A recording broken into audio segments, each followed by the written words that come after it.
i7 ગુજરાતનો અવાજ। નમસ્કાર દર્શક મિત્રો, i7 ન્યૂઝ ગુજરાતીની સાથે હું છું આપની સાથે પાયલ બામભણિયા। તો જોઈએ આજના મહત્વના સમાચાર।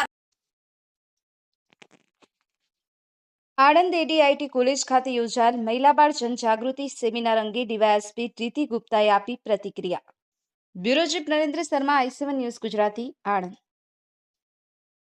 सरकार श्री द्वारा राज्य पुलिस ने रेकमेंडेशन 64 अन्वये महिला बाळकीओ तथा बाळको विरुद्ध तथा अत्याचारों ने रोकवा माटे करवाना थता तेमज लेवाना थता पगलाओ हेठळ अमे आ जनजागृति कार्यक्रमनु आणंद खातेनी एडीआईटी कॉलेजमां आनुं आज आयोजन करवामां आव्युं हतुं, जेमां विविध आ क्षेत्रमां काम करती एजन्सीओने साંકળી લેવામાં આવી હતી, જેમાં સૌપ્રથમ honourable DLSA secretary Shri justice Padia સાહેબની ઉપસ્થિતિ હતી।